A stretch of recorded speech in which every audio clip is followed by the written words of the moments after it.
Buenas tardes, hermanos, amigos, sean todos bienvenidos a este espacio donde compartiremos la palabra del Señor.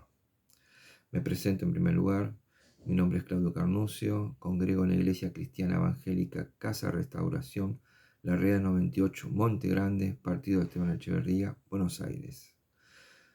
Bueno, antes de compartir el texto quería decir unas breves palabras.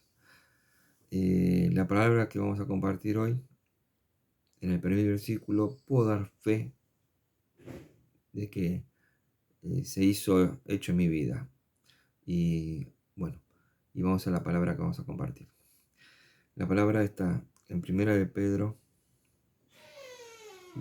capítulo 3, versículo 1. El título de la palabra es Deberes conyugales.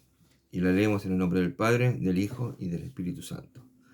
Asimismo vosotras, mujeres, estás sujetas a vuestros maridos, para que también los que no creen a la palabra sean ganados sin palabra por la conducta de sus esposas, considerando vuestra conducta casta y respetuosa.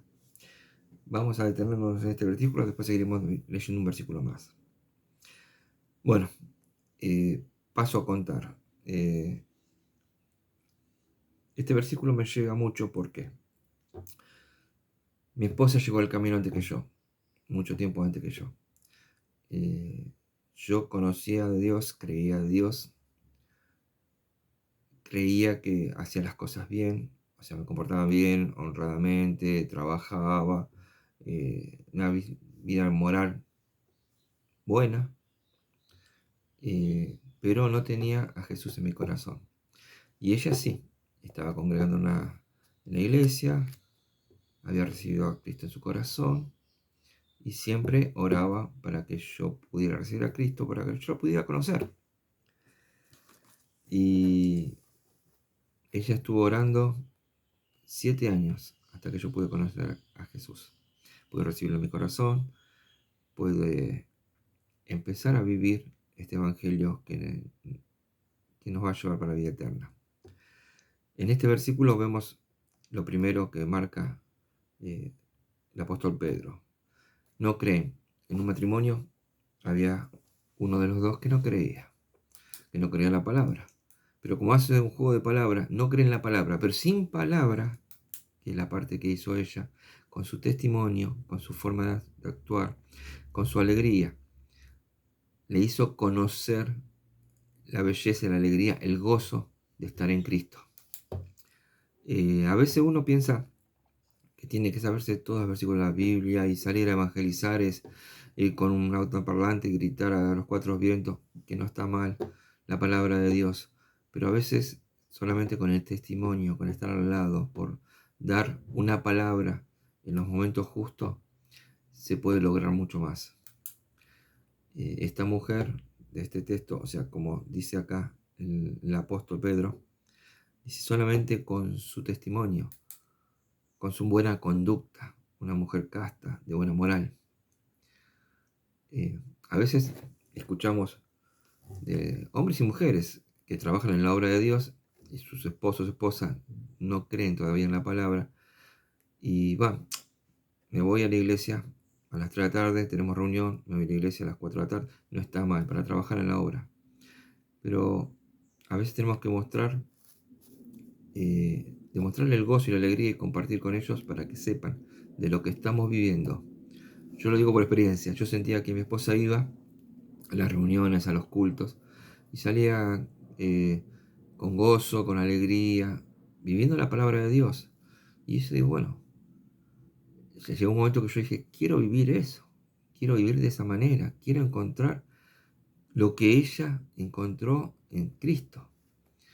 Y fue de esa manera que me predicó, con su ejemplo, con su palabra. Y de esta forma está escrito en este versículo. Y lo vuelvo a decir, para que también los que no creen a la palabra sean ganados sin palabra por la conducta de sus esposas. Muchos nos ha pasado en la familia, padres, madre, hijos, hermanos, pareja, o sea, esposo, esposa, o seres queridos, cercanos, que no conocen la palabra de Dios. Y a veces el hecho de estar constantemente insistiendo, invitando, puede ser contraproducente. Quizás con un gesto, con nuestro ejemplo, con nuestro testimonio diario, ellos no tienen diferencia, porque el Espíritu Santo se lo hace notar. Y tenemos que recordar siempre que nuestro trabajo solamente es predicar la palabra. El cambio lo hace el Espíritu Santo. El cambio lo recibe el que tiene el corazón permeable para recibir a Jesús en su corazón, lo hace el Espíritu Santo. Nosotros solamente tenemos que presentárselo. Este es mi Cristo. Este es el que entregó la vida por mí. Este es que se sacrificó para el perdón de mis pecados, para que tengamos gracia y vivamos esa gracia. La gracia no es gratis, fue pagada con sangre por nuestro Señor Jesucristo. Eso lo tengo que tener bien claro. Y quería seguir leyendo, porque no solamente mensaje para las mujeres, estar sujeto al marido, tener buena conducta, ser de testimonio y tener palabra, sino también para los caballeros. Y en el versículo 7, que lo paso a leer: vosotros, maridos, igualmente vivid con ellas sabiamente, dando honor a la mujer como a un vaso más frágil, y como a coherederas de la gracia de la vida, para que vuestras oraciones no tengan estorbo. Aquí el apóstol nos vuelve a decir, nos llama la atención, vivir sabiamente. Vivir sabiamente es tener la sabiduría necesaria de que nuestra relación está basada en el respeto, en el honor, en la paciencia, y que esté presente la palabra de Dios, como dice en el versículo anterior, donde la mujer decía que uno no cree, pero había uno que creía, la mujer creía, entonces la palabra estaba en ese hogar, faltaba compartirla. Entonces vivir sabiamente y igualmente que su mujer. Y acá pone como tiene que ser la mujer coheredera. Legalmente coheredero es partes iguales para los dos. O sea, tenemos el vivir de la gracia de la vida, es decir, partes iguales, marido y mujer, hombre y mujer, esposo, esposa. Siempre 50%, 50% para ella, 50% para mí. Estamos juntos en esto. Eso es lo que no hay que olvidarse. Coheredero, no uno sobre otro, ni uno más que el otro. Es coheredero, iguales, somos iguales. Y compartimos el honor, el respeto sobre todo, que es donde se basa el matrimonio cristiano, donde que yo titulé esta palabra como matrimonio cristiano. En la parte que dice oración, que no sea estorbo para tu oración, sabemos que si uno no tiene un corazón santificado, apartado, alejado del mal, con arrepentimiento, con perdón,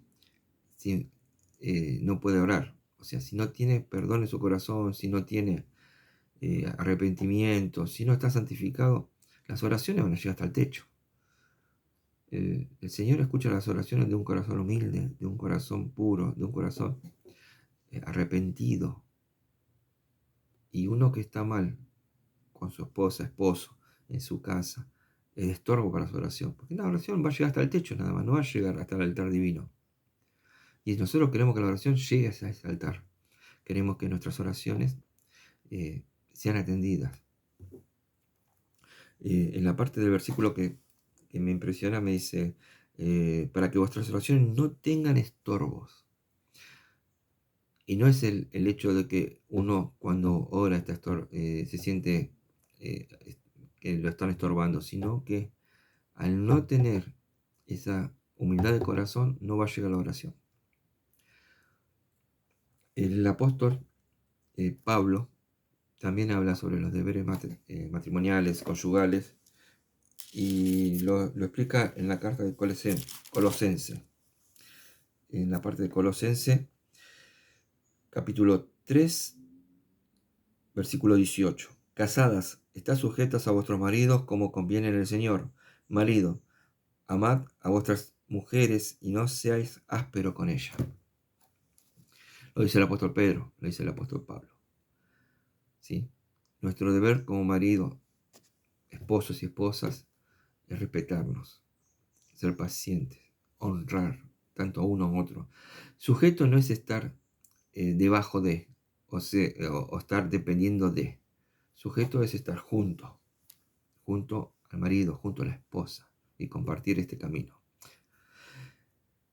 En fin, lo que hizo sentir este versículo en mí es en la pareja, tener amor sobre todas las cosas. Esta es la palabra de Dios en el medio del matrimonio. La paciencia necesaria para sobrellevar cada situación, ya sea uno creyente o no creyente, hasta que pueda darle un buen testimonio. El buen testimonio de los dos, del buen cristiano. Y sobre todo, tener la seguridad de que las oraciones van a ser contestadas por Dios en su tiempo y forma y bajo su voluntad. Dios nos deja oración sin responder, y si no responde en el tiempo que nosotros pensamos, porque todavía no es tiempo, y hay que esperar esa respuesta, hay que esperar ese momento y darlo con la tranquilidad necesaria.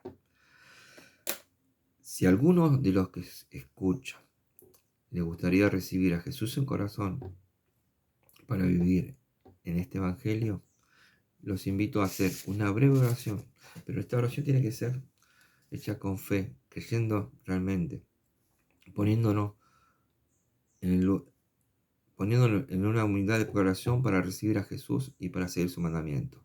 Y hacemos esta oración. Señor Jesús, te recibo en mi corazón como mi único y suficiente Salvador. Te pido perdón por todo mi pecado, y a partir de hoy quiero que seas el Señor de mi vida. Amén.